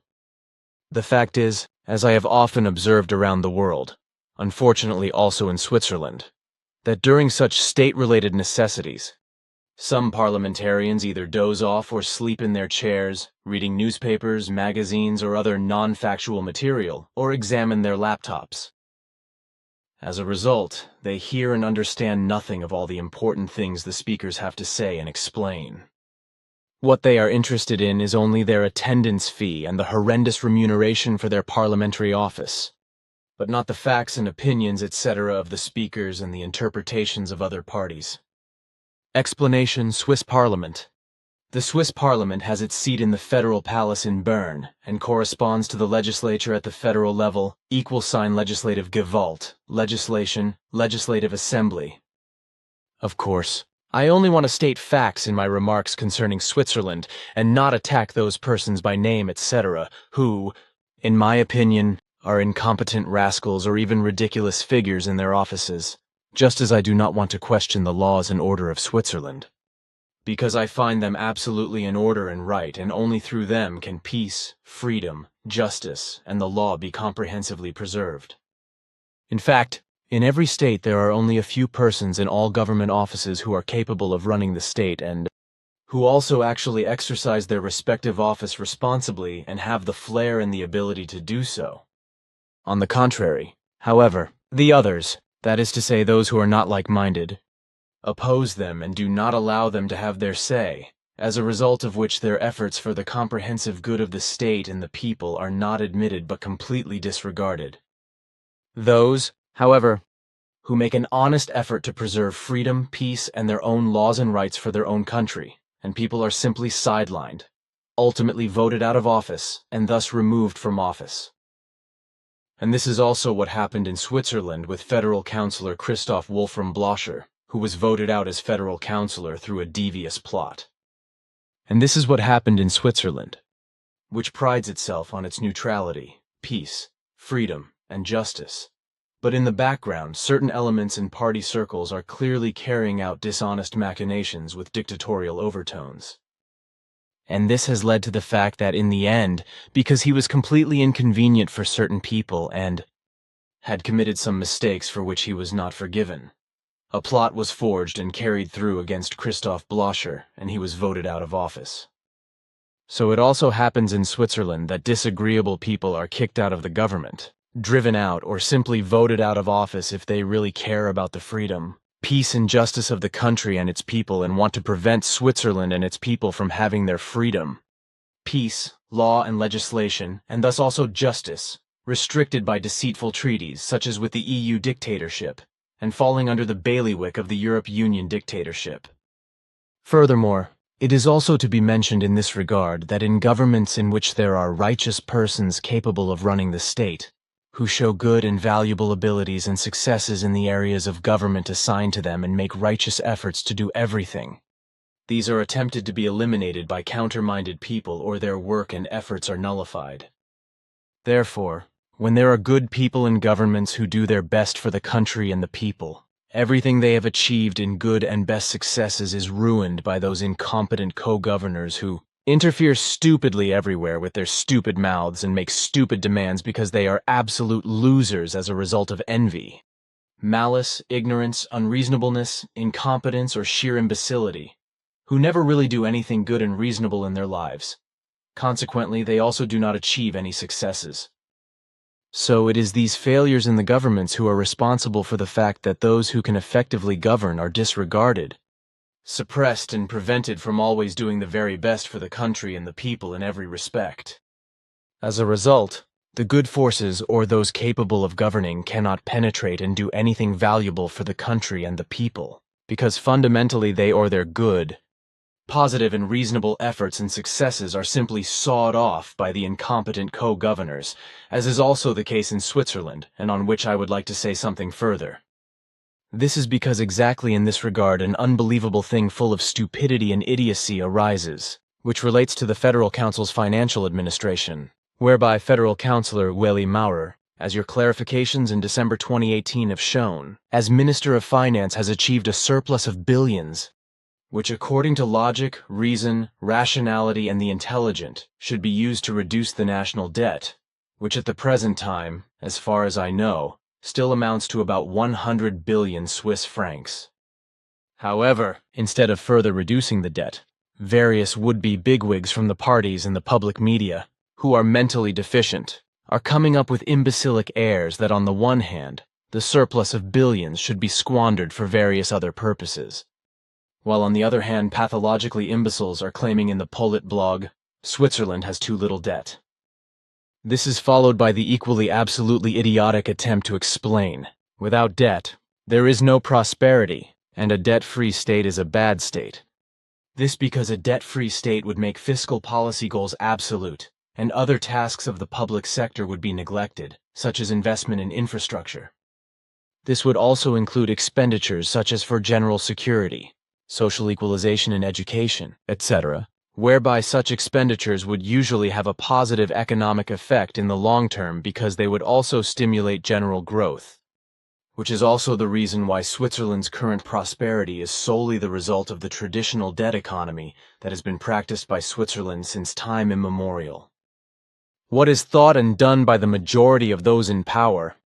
all those responsible for the state, all the municipalities and the media with regard to debt management is completely idiotic, crazy, and also rubs off on the population. So the state administration serves as an example to the people with regard to debt making, and promotes the huge mountains of debt among the population, which at the present time amount to about 12 billion Swiss francs, which bring a lot of suffering and misery, and which amount to just 12% of what the national debt with its 100 billion, which as far as I know is currently paying 1% interest per year, is worth. In fact, contrary to the bullshit views and claims that debt is good and will stimulate the economy, etc., the opposite is true, because even low debt is never good, and high debt even less so. Debt of any kind and amount, except for limited, risk-free mortgages that can be canceled and repaid at any time for absolutely safe purposes, uses invariable low interest rates, creates severe constraints, and also imposes enormous interest rates, which inevitably eats into and overburdens any budget. This impairs and makes impossible all the plans and estimates of income and expenditure that have been drawn up, and thus also very massively impairs the financial resources available to the state administration and the municipalities. But there is also the debt creation of the population, which in this respect takes an example from the state administration, which creates debt upon debt, whereby many citizens spend more financial resources in the private sector than there are available funds for certain expenditures. Inevitably, this overburdens and completely exhausts any budget, which then inevitably tempts people to incur debt, more and more frequently, and more and more. This continues until the debt burden and the interest accruing on it reach dimensions that can no longer be paid, which ultimately leads in many cases to personal bankruptcy, and in small and medium-sized enterprises to business bankruptcy, resulting in empty pawn tickets. If we look at Switzerland's debt enforcement and bankruptcy statistics, Betreibungen und Konkurse Bundesamt für Statistik, Debt Enforcement and Bankruptcy, Federal Statistical Office, the result for the past year 2018 is frightening, as 4,813 Swiss companies went bankrupt. It was even worse in 2017, as there were 13,257 openings of company and private bankruptcy proceedings recorded according to the federal law on debt collection and bankruptcy, whereby bankruptcy proceedings in cases of company dissolution due to deficiencies in the organization art. 731 BCO are not included in this figure. When I look at the current figures from the Federal Statistical Office, such as this one, which I found on the internet, they show something extremely alarming and unpleasant, because for the year before last, 2017 alone, the figures on the development of bankruptcy proceedings in Switzerland show that in no previous year were so many company and private bankruptcy proceedings opened, namely a total of 3,257 bankruptcy proceedings. However, if we add to this the approximately 2.9 million debt collection proceedings and the debt ratio among private households, which currently amounts to over 40%,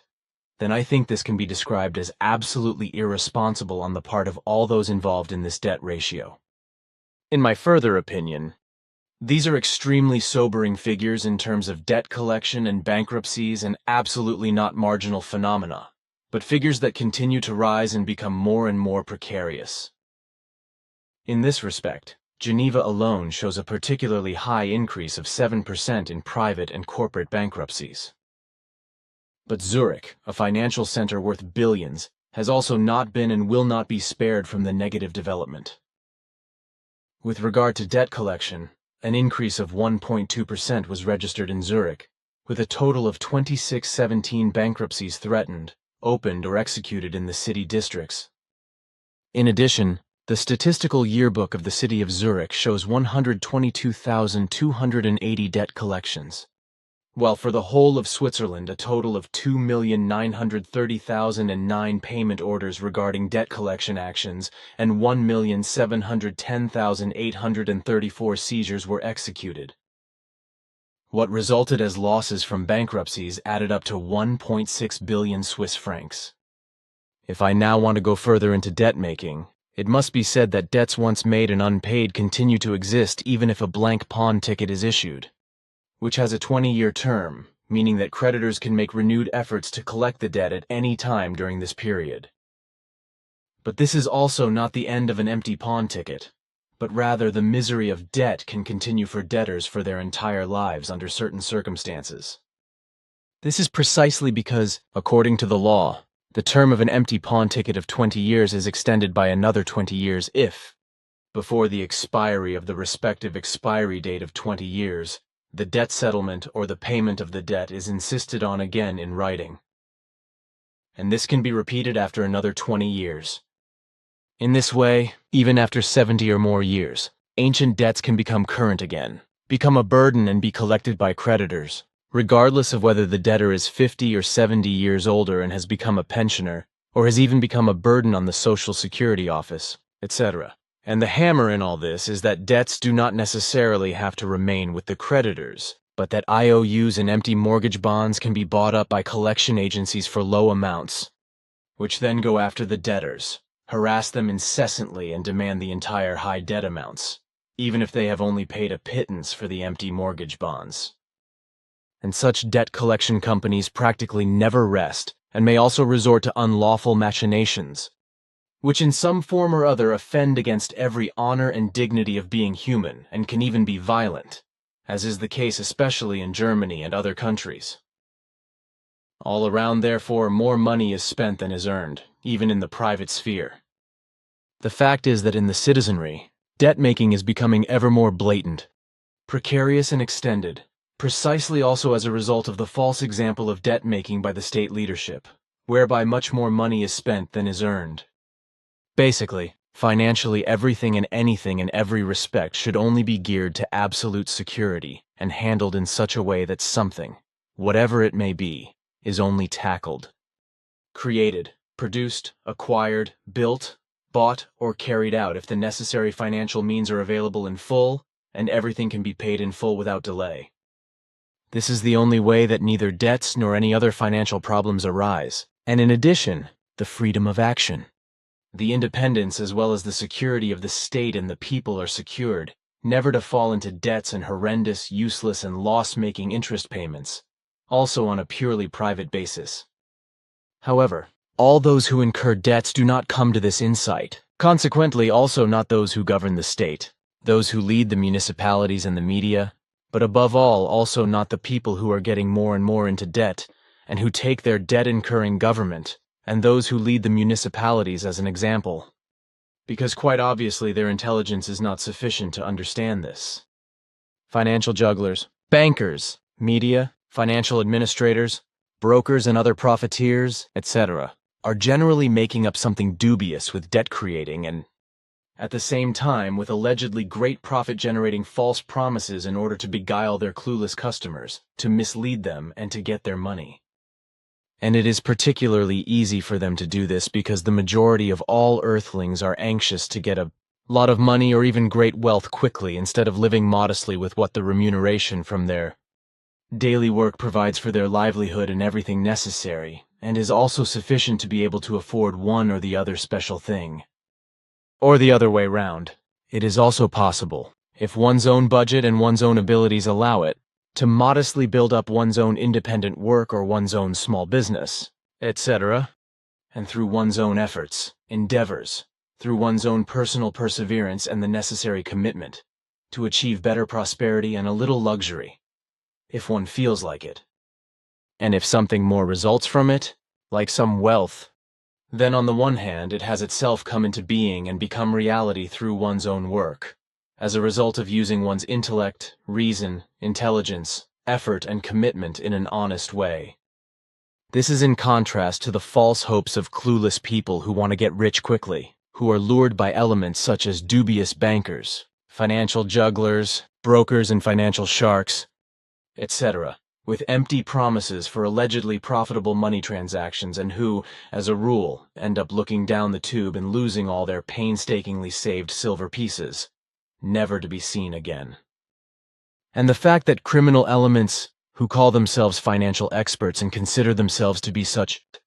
lie to the population and especially to the uninformed and unsophisticated that the modern economy cannot manage without credit and therefore debts have to be incurred, which is nothing but lies and fraud and therefore does not correspond to the truth, is the last straw.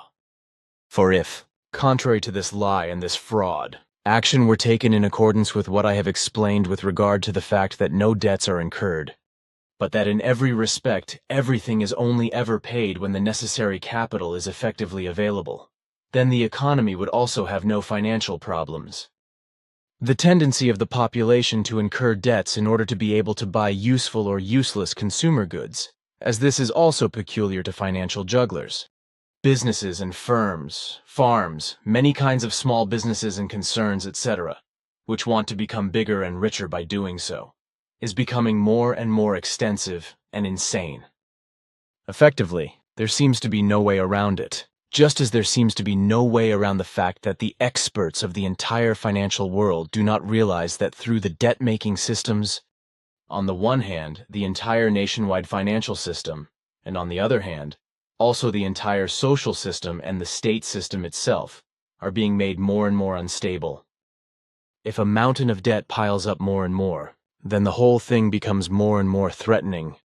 be it in a private business or state way, in companies, businesses, corporations, in agriculture, or in any other business, etc., because ultimately the debt can lead to ruin.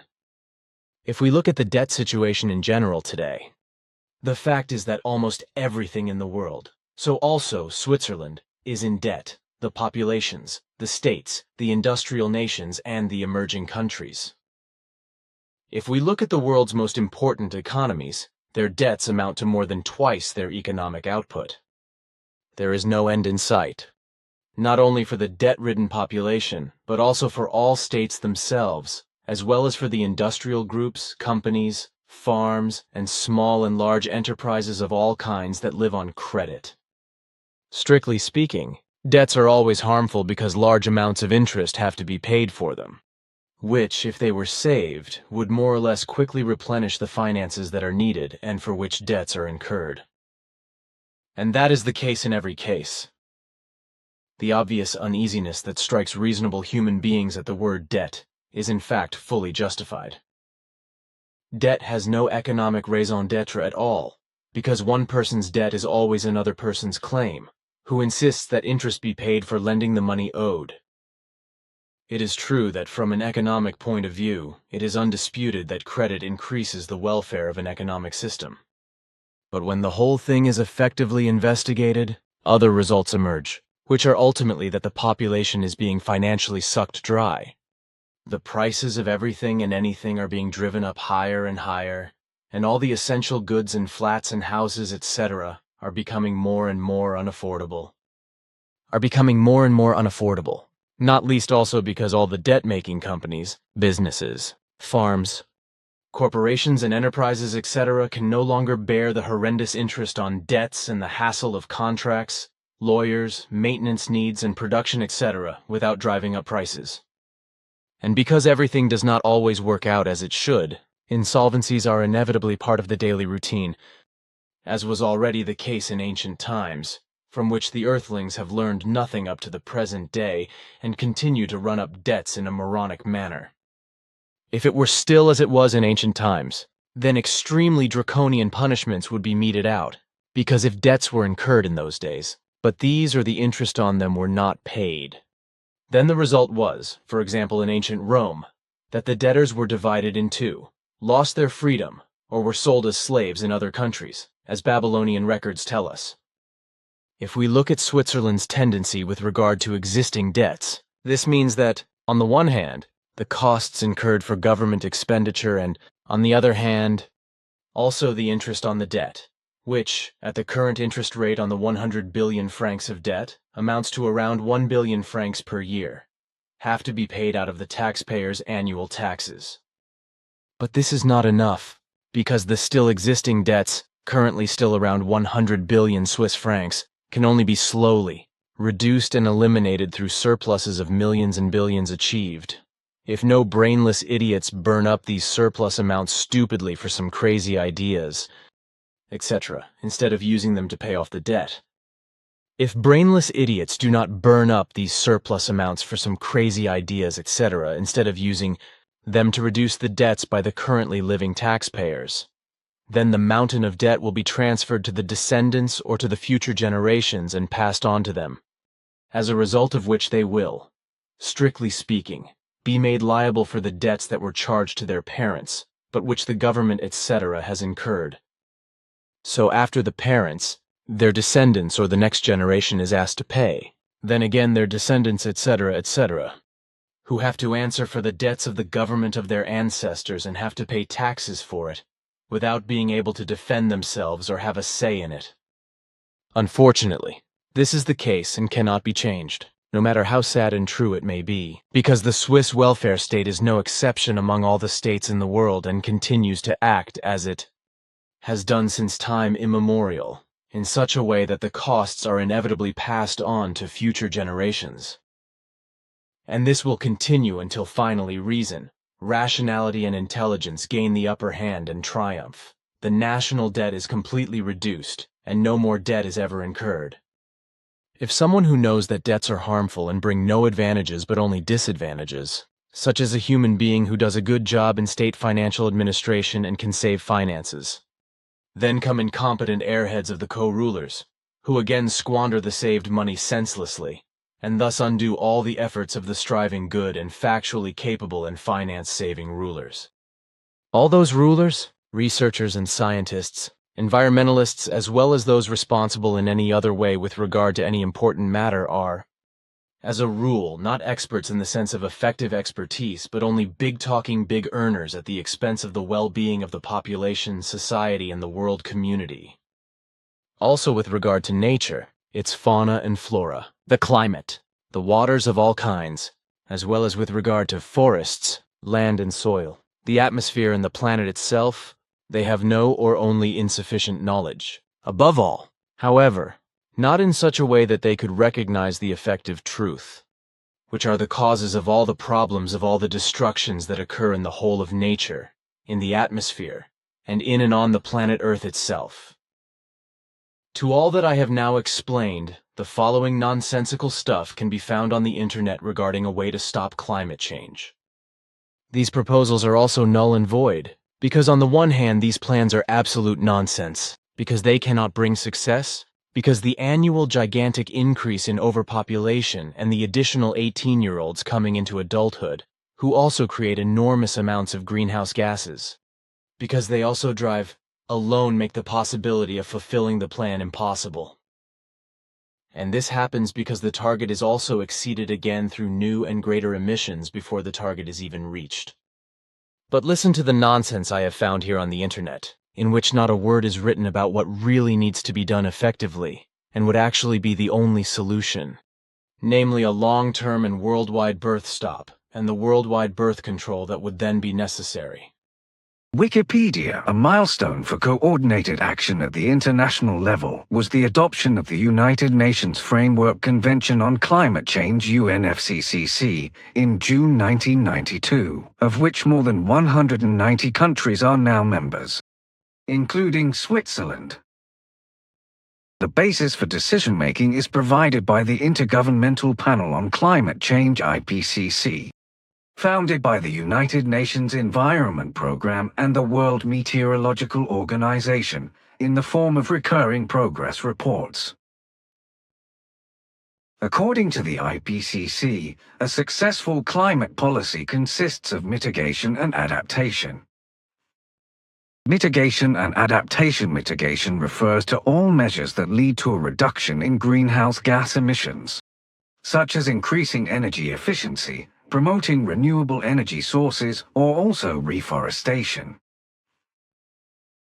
Adaptation refers to measures that reduce the sensitivity of natural and human systems to the current and future impacts of climate change. These include flood protection, the greening of cities for natural cooling in summer, or the use of more drought-resistant plants in agriculture. Switzerland is committed nationally and internationally to an active policy to reduce greenhouse gases, recognizes the 2-degree target and ratified the Paris Climate Agreement in October 2017.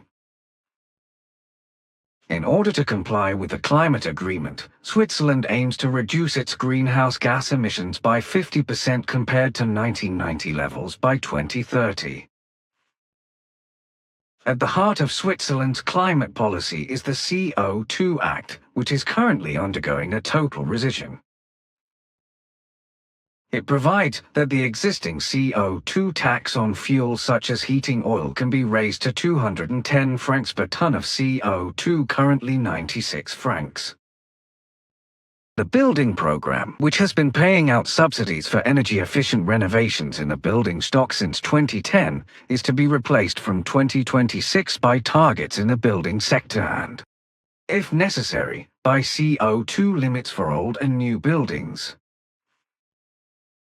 The CO2 regulations for new cars from the EU are to be adopted on an ongoing basis, and emissions trading is to be linked to the EU system as soon as possible. These measures belong to the category of mitigation, that is to say, mitigating climate change by reducing greenhouse gas emissions. However, as envisaged by the Intergovernmental Panel on Climate Change, Switzerland is also pursuing the second pillar of climate policy, adaptation to climate change. Your long monologue undoubtedly gets to the heart of the matter in every respect, but it is already clear that it will be the same as always, namely that neither those responsible for the state, nor scientists and environmentalist organizations, etc., nor the populations of any countries will pay any attention to your words, nor will your explanations be taken seriously. And this will also be the case with regard to your statements concerning the accumulation of debts in all state administrations, state leaders and municipalities, as well as in groups, associations, armies, companies, and corporations, as well as in agricultural enterprises, etc., in small, medium, and large enterprises, and privately, also in the populations in all their strata. And it is not only in the state leaderships that irresponsible, extremely extensive debts are being incurred, but also privately among the peoples themselves, because all around there is only disinterest, indifference, and rejection of everything that would be necessary, correct, and unavoidable. But I also have a few things to say about all that you have said, and I will begin with this. Unfortunately, it is the case that the entire population of the earth, and thus also all state leaders and governments, as well as all scientists, etc., place emphasis on the nonsense that every Earth human being has the right to decide for himself or herself whether and how many offspring are to be produced. Of course, this corresponds to a fundamental right of every Earth human being. But this is also connected with the very great responsibility which every individual is obliged to follow and bear, that the environment and thus the entire existence and extensive life of the biodiversity of nature, fauna and flora of the climate and of planet Earth is not disadvantaged and is neither harmfully affected nor destroyed. However, this requires, if I do not want to express myself in a long monologue, that I only briefly say the most important things and the following. The responsibility of every Earth human being is not only based on the preservation and well-being of his or her own personality and those close to him or her, but also fundamentally on keeping the entire environment, the climate, all of nature, its fauna and flora, and thus the extensive biodiversity alive, protected and in a healthy and righteous manner. Various important factors are connected with this, whereby the most important and decisive circumstance and point of view for the preservation of all the values mentioned is that of maintaining a planetary measure of humanity, which in relation to the planet Earth is basically 529 million, but which at an absolute maximum must never exceed 2.5 billion Earth humans. An excess of more than 529 million Earth humans brings with each individual planetary inhabitant increasing and ever more serious problems, which are not caused by the planet, nature, and fauna and flora, etc., but by humanity and the individual human beings themselves. The human beings themselves are in the midst of a lifelong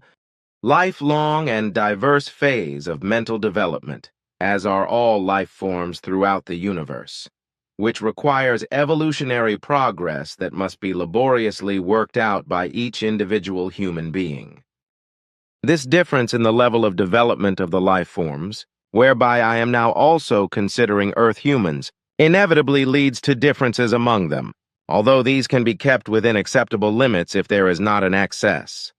But a low population of humanity appropriate to the respective planet, which for Earth is to be calculated as an ideal measure of 529 million. Any measure above this inevitably leads to factors which impair all peace, freedom, justice, joy, and self-control, and give rise among human beings to jealousy, disloyalty, injuries, impairment of self-esteem, fear of loss, possessiveness, faithfulness, bondage, dependence and envy, strife and hatred, from which arise violent degenerations which lead to the killing and murder of one's own kind and to massacres, but ultimately also to extensive acts of war, destruction, and the extermination of whole peoples. And these degenerations, contrary to the laws of creation, increase with each increasing world population, whereby with a population mass of 529 million human beings, which would be permissible on Earth according to the natural order, the resources of the planet could be used as long as human beings would exist, and the treasures of the planet could be used in a reasonable manner with moderation and purpose.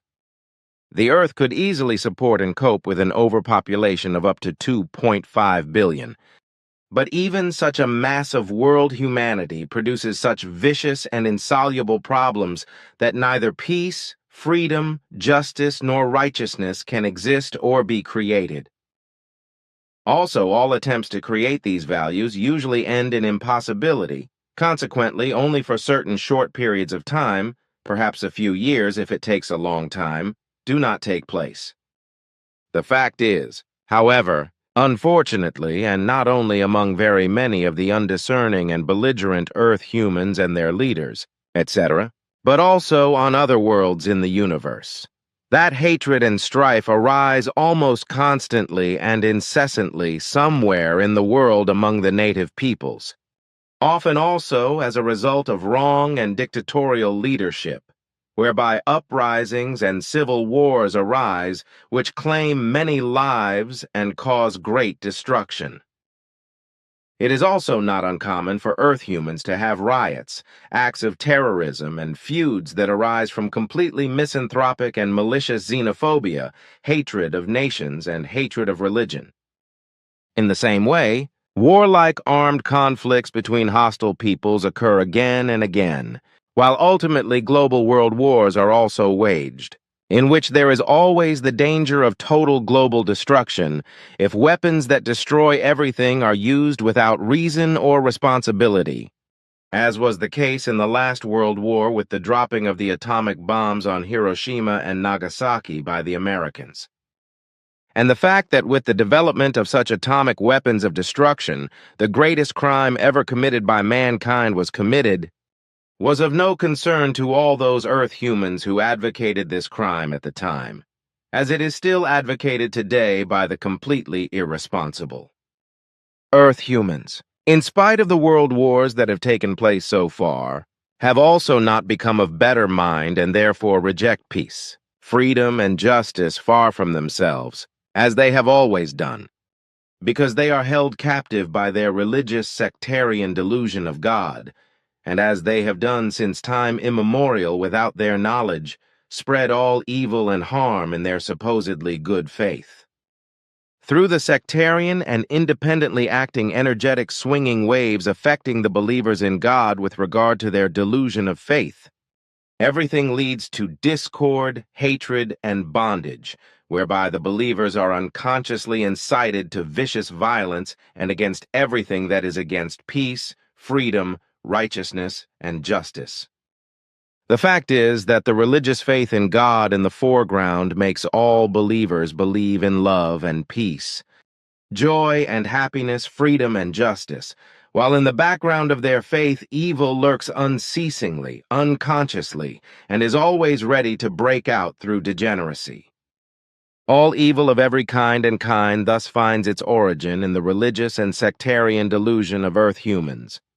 now numbering nearly 9 billion, whose deceptive and only superficially good, peaceful, loving, liberal, and righteous thoughts and movements of faith are only deception and fraud. This while in the underground manifold malignant factors of violence, war, bloodshed, hatred and revenge, retaliation, thievery, fraud, murder, killing, and hell-like degenerations are smoldering and are radiating corresponding energetic, power-charged swinging waves, which are spreading all around the Earth and are affecting all Earth humans in a malignant negative way, influencing them and causing them to act according to the inner degenerated religious delusions. So in reality and truth, through every religious, sectarian delusion of God, the exact opposite of what is pretended to be, such as love, joy, peace, balance, and compatibility, freedom, righteousness, and justice, inevitably happens. Effectively, at every possible opportunity. What is thought and accepted or also only assumed to be good and positive according to the delusion of faith is immediately translated out of the inner malignant delusion into negative thoughts, impulses, and outward actions. Consequently, every possibility of events, situations, actions, and behavior, etc., which are opposed to one's own world of thoughts, emotions, mental and sensations, or which cause personal harm, loss, pain, disadvantages, or one's own physical and mental discomfort, inevitably leads to the outbreak of all the energies of force lurking within. Already with an excessive population of 2.5 billion, which is hopelessly trapped in its delusion of faith, peace, freedom, and justice, can no longer be guaranteed. Thus, in relation to today, the fact is, since Earth humans already number almost 9 billion, that the whole of religious delusion can no longer be stopped. Consequently, in the future, through the malignant sectarian energetic delusional vibrations emanating from all delusionists, which, as a result of the multiplication of believers through the unstoppable growth of overpopulation, are constantly increasing and becoming more and more aggressive, it will result that increased and henceforth ever worse mischief and malignancy will come out of everything. And this will be so unless the majority of the Earth's population finally comes to its senses and frees itself from the delusions of its delusional beliefs and does not turn to reality in order to undertake everything necessary with regard to the penetration of reality and truth into the consciousness of Earth humans. And this must be done in order that they may learn to strive to direct their senses and aspirations, their thoughts, actions, and behavior towards the incontestability and irrefutability of effective reality and its demonstrable truth, which proves itself in all that materially exists, in all that is visible, tangible, palpable, and in the existence of the entire comprehensible universe. It can be repeated that with every religious delusion, and thus with every God delusion, of whatever kind and creed, neither peace, freedom, righteousness, nor justice can be created, which is why everything evil in every conceivable relationship and respect will degenerate and become rampant and bring much more disaster upon Earth humans and the planet than has happened so far. This also with regard to violent hostilities or private wars between individuals for the assertion of any claims or as a result of even simple differences of opinion. But there will also be increased militant conflicts and deadly hostilities as well as boundless hatred arising from everything, as well as endless feuds between families or clans, as also among noble families, whereby civil wars, wars between nations, and world wars will also arise, which, however, is not possible with a normal planetary appropriate human world population, or can only be the case on an extremely small scale and only locally or in a small area. What has come about on Earth up to the present time has come about and will continue to come about from every great mass of Earth humans, which at the present time is already 17 times overpopulated and, through the unreasonableness and selfishness of Earth humans, is continually becoming even more catastrophically overpopulated every year with over 100 million new births, whereby the more extensive the overpopulation becomes, the more all the dangers, as I have called them, increase with it. From this, it follows that consequently great human beings live in constant fear of warfare, loss, deceit, killing, murder and treachery, etc. The corresponding world population. Each individual nation and each individual human being as much to blame for this as all state authorities who abuse their governmental power and cause quarrels with other countries. And they do this by interfering without permission in the affairs of foreign states, by word or force of arms, in order to distinguish themselves unlawfully and high-handedly as the planet-dominating Gewalt, as is also the case on Earth since, which I must also mention once, the United States of America has distinguished itself in this way in its delusion of hegemony since time immemorial. But the same obsession with power is also evident in the European Union, which in reality does not correspond to a federation with equal rights in all matters, which should be the purpose and the right of a union, but it effectively corresponds to a diabolical dictatorship, which imposes its dictatorial demands on all member states and prevents them and their peoples from enjoying freedom, peace, and their own legislation. The dictatorship also denies the EU states and peoples the possibility to make their own decisions and forces everything and everyone under the EU dictatorship power,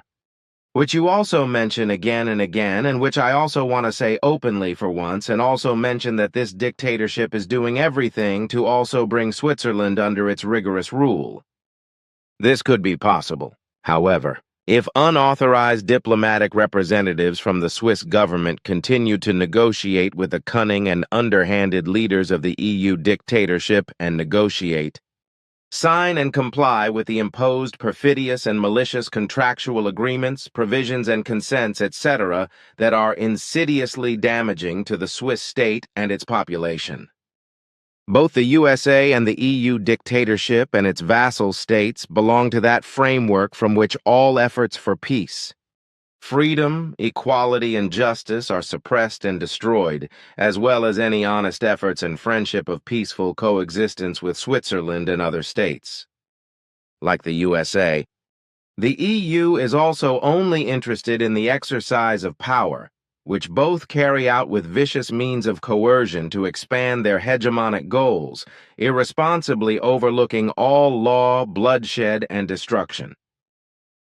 Thanks. Your comments also hit exactly the points that needed to be said.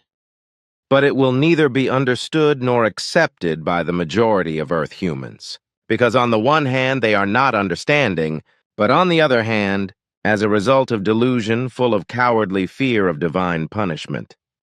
They do not dare to think even a single thought that would be directed against the religious delusion, and thus towards the real reality and its truth, and would therefore be afflicted with doubt. On the other hand, this delusional majority is so caught up in its religious sectarian delusion of God that, due to its lack of initiative, it cannot summon up even a single attempt to conceive a thought that is capable of understanding and reason. Therefore, I can say with certainty